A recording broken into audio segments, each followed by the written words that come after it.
Meron po ulit tayo ngayong another tutorial. Ito is about pa rin sa CapCut, about sa pag-edit sa ating mga CapCut apps. Itong ituturo ko sa inyo is kung paano mag-voice over gamit ang CapCut apps.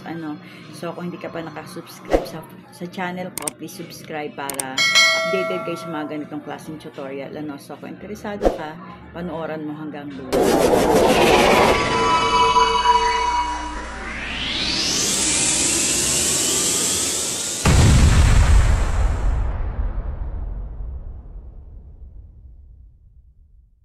Una, punta tayo sa ating mga CapCut. Then, click New Project. Dito, pipili lang tayo ng isang video na maikli lang. Halimbawa ito. So, bali itong nakuha kong video, may may sound. So, ang gagawin ko lang, i-mute ko lang siya para maituro lang sa inyo kung paano mag-voice over. Then, click Add.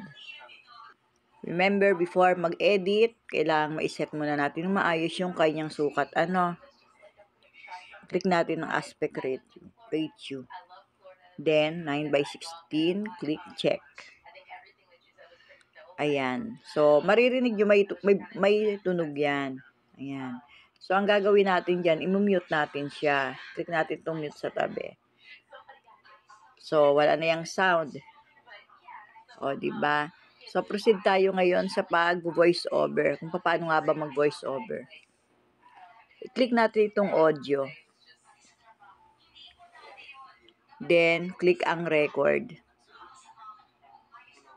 Ayan. Kung ready na kayo mag-start sa pag-voice over, i-click nyo lang itong bilog sa gitna. Ayan, nagka-countdown. Dito, habang nagre-record, sabihin nyo lang yung gusto nyong sabihin about nun sa video, At kung okay na, pwede nyo nang i-click yung check. So, yun lang. Sana nasundan. Thank you. Follow for more. Bye-bye.